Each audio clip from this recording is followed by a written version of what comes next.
Hi and welcome to a new tutorial on my channel. I'm Andrea and I like to make crochet and Tunisian crochet patterns and tutorials for you that you will find here on YouTube, and many of them are free on my blog on yarnandy.com. In this tutorial I will show you how to make a hat with a nice honeycomb textured stitch pattern, and I will use some chunky yarn. You can use any yarn you want for this pattern and just work to the measurements that you will find on my blog for many head sizes. So if you know your head size, you can use those numbers and a ruler or a tape measure to make the hat the size that you need. For this tutorial I will be using some chunky merino wool and a 6mm hook, but you can use any combination of yarn and hook size that gives you a nice fabric, because you can use this pattern to make any size of hat you like. And when you use a thicker yarn, of course, the motifs will be bigger, and when you use a thinner yarn, the motifs will be smaller, but that's the only difference that you will have.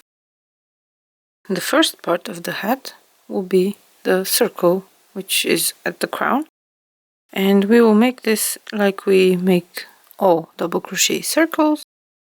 We start with a magic ring, which is just a loop with the tail in front.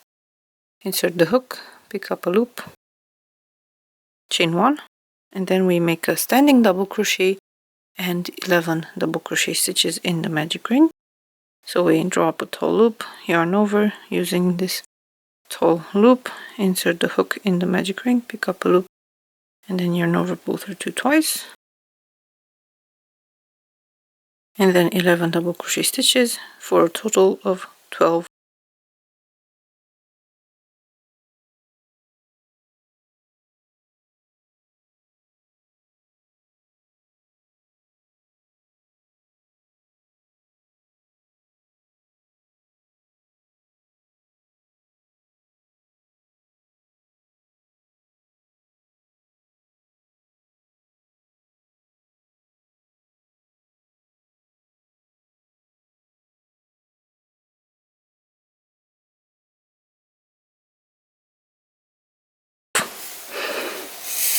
Pull on the magic ring, and then we will pull on this later on to close it better, but you should have 12 stitches here, and slip stitch into the top of the standing stitch. And if you don't know how to make this standing double crochet stitch, I have a separate tutorial. Now we continue by increasing 12 stitches on each row until we reach the desired circumference or the desired diameter, and you have all the values for the diameters in the blog post. So we start with 2 double crochet stitches in each stitch, and to do that we have 1 standing double crochet stitch in the first stitch, and then a double crochet stitch in the same stitch,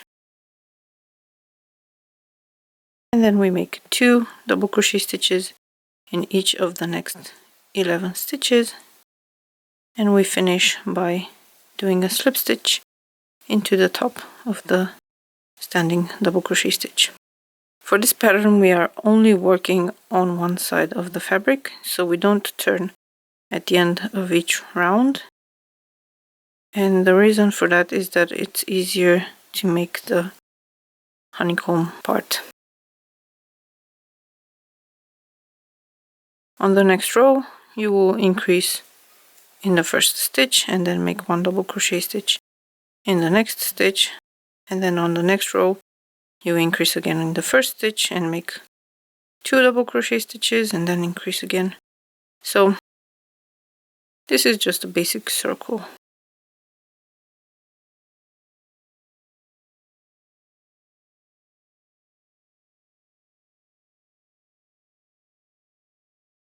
I will make mine as big as needed for my head, which is 52 centimeters. So the diameter I need is about 16.5 centimeters. So when you reach back to the beginning of the round, you slip stitch into the top of the first stitch and continue increasing 12 stitches per row, evenly distributed.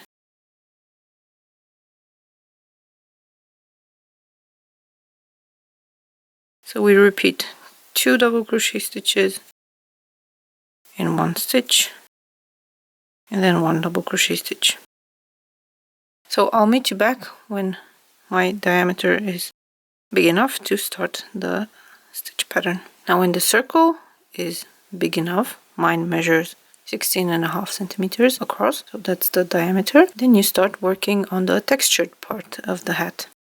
And the magic thing about this pattern is that you can make it in any gauge and any size because you have a multiple of 12 stitches and the pattern is a multiple of 4 stitches. So you will always have a way to work this pattern no matter what yarn thickness and hook size you use. Now that we have this circle, we will start working on the tube part of the hat. And for that we don't have any increases, we just work straight. There are 4 rows in the pattern repeat.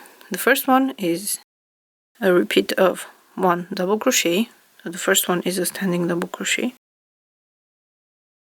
Then we have a bee cluster and 2 double crochet stitches. To make the bee cluster, we yarn over. Insert the hook behind the next stitch and pick up a loop. Chain 1. Yarn over, pull through 2. Now we yarn over again and insert the hook into the top of the same stitch. Pick up a loop, yarn over, pull through 2, yarn over, pull through 2. This creates a post stitch here in the front, but also keeps the fabric smooth, intact, so there are no holes for your head to get cold. Now we have 2 more double crochet stitches. And that's the first repeat. We do this all around. So we have 1 double crochet stitch, 1 bee cluster. We go around the next stitch, pick up loop, chain 1, yarn over, pull through 2, yarn over, insert the hook into the top of that stitch, pick up a loop, yarn over, pull through 2, yarn over, pull through 3. And then 2 double crochet stitches.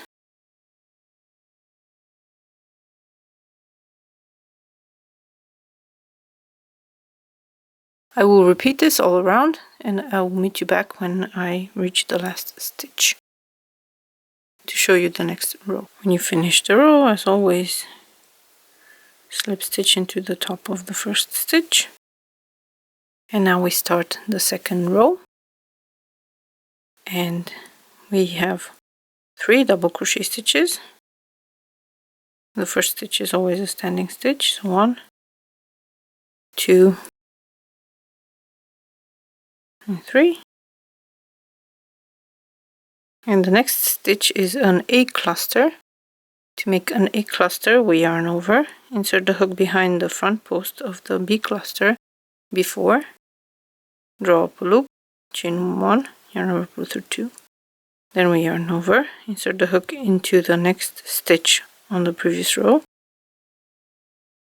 couple loop, yarn over, pull through 2. And then yarn over, insert the hook behind the front post of the next B cluster. Pick up a loop, chain 1, yarn over, pull through 2, and now we yarn over, pull through 4 to finish the cluster. This makes 2 diagonals here on the surface of the fabric, and we also have the double crochet in the background, so there are no gaps. And then we repeat this. We have 3 double crochet stitches.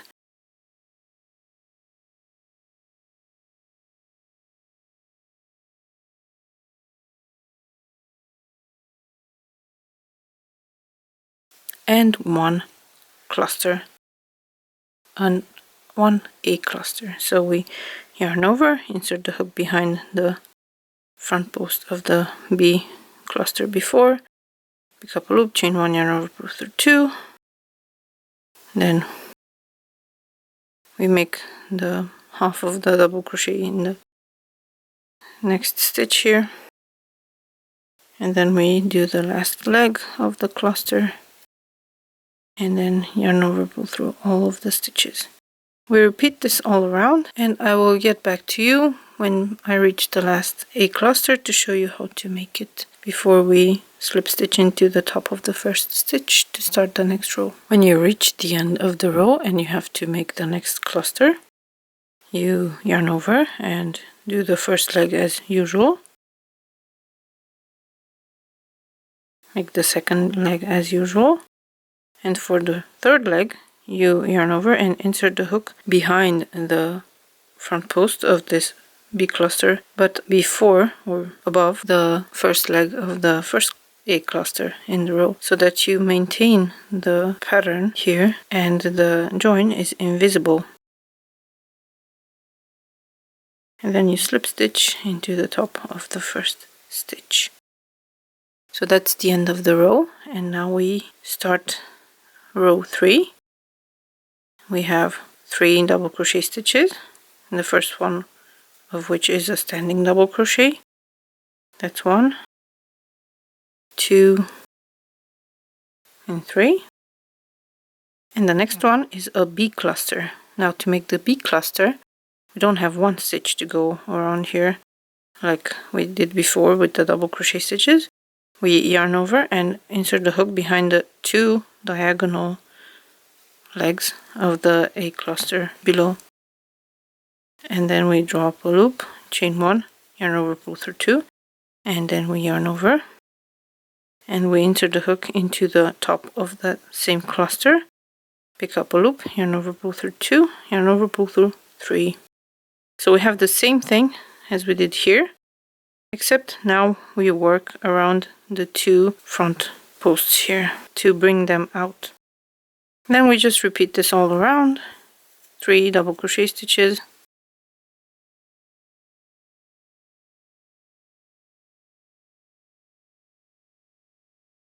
and then a bee cluster.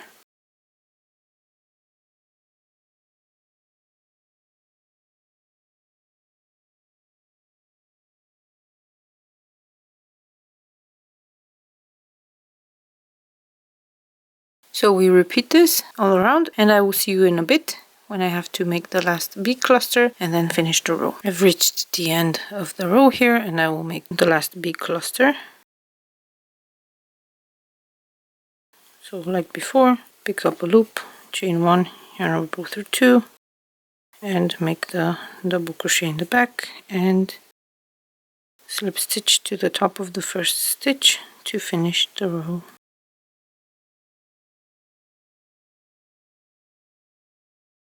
That is the end of row 3, and the next row we have 1 double crochet stitch, or in this case a standing double crochet stitch. Then we have an A cluster, so we yarn over, insert the hook behind the front bar of the B cluster before, make the extended double crochet, the double crochet in the middle, and then the next extended double crochet in the cluster. This is the same stitch as before. And then we have 2 double crochet stitches to finish the repeat. That's a 4 stitch repeat. So we have 1 double crochet, an A cluster,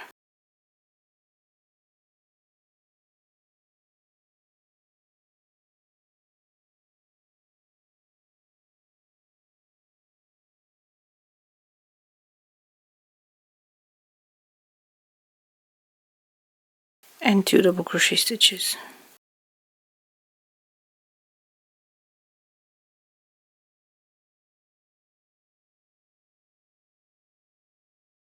We repeat this all around, and you end up with a row of these hexagons or honeycomb cells. Just like before, when you reach the last A cluster, you do the beginning as normal.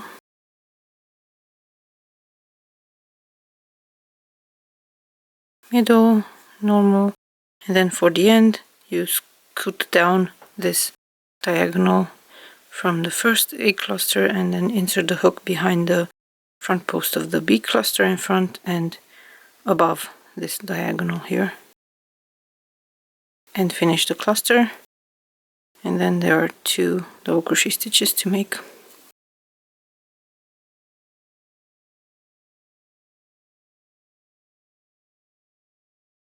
slip stitch to the first stitch.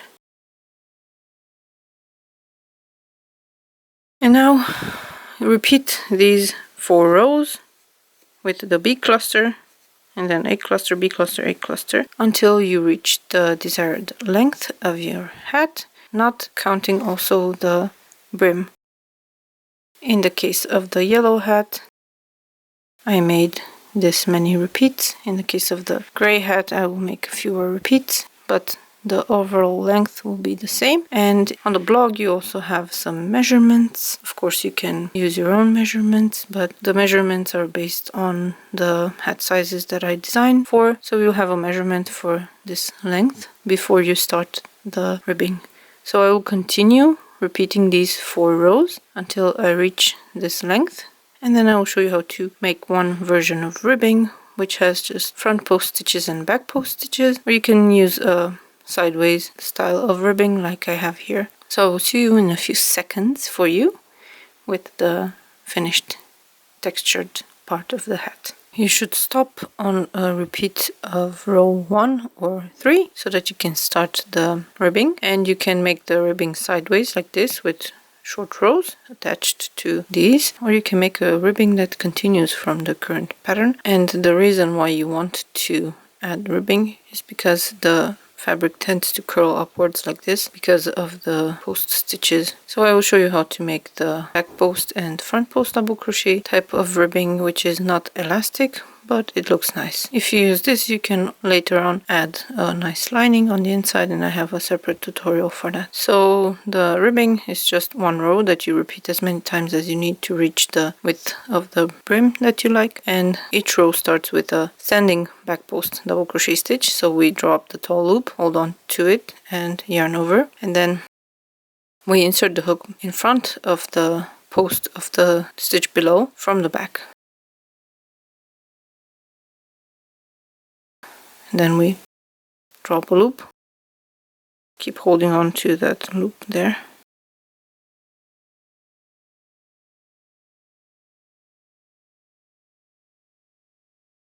Then yarn over, pull through 2, yarn over, pull through 2. Then next we have a front post double crochet, and we work around the front post of the B cluster. So we yarn over, insert the hook behind the post of the B cluster, drop a loop, yarn over, pull through 2 twice, and then we just make back post, front post, back post, front post. So we go from the back towards the front to make a back post double crochet stitch, and from the front to make a front post double crochet stitch. And we repeat this all around, ending with a front post double crochet stitch. Then we slip stitch into the top of the first stitch. So again, back post double crochet stitch. We come from the back, and for the front post we go behind the front post of the B cluster. And this will create this ridge structure that is the same on both sides, so that there will be no more curling of this fabric. And then when you're finished, you can just make an invisible join and weave in the ends to finish the hat. Now I will show you how to do that when I'm done with my ribbing. When the ribbing is finished, don't make the last slip stitch, but cut the yarn and pull the end through the last stitch, and get a tapestry needle to make the invisible stitch here.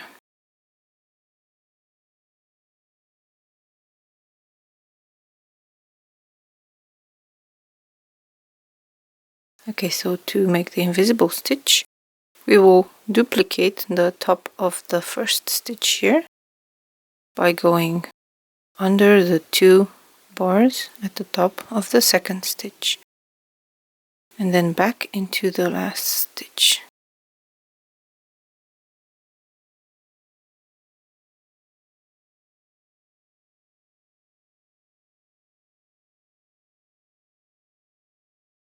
So now there is a smooth side here, and you can weave in the end on the back. I'm going to pin this for now, and that's it. That's the finished hat. And this is what the ribbing looks on the inside. this is what the fabric looks like on the inside. So the inside is smooth, the ribbing is the same on both sides. Now I recommend that you do this with a slightly fluffier yarn and maybe a thinner yarn. This is a very hefty hat, but it would be perfect for someone who lives in a very cold climate, especially if you add the fleece lining on the inside. As you can see, it no longer rolls here because the ribbing has the same type of stitches on both sides. So I hope you enjoyed this tutorial and that you will give it a try. Thank you so much for watching, and I'll see you soon. Bye!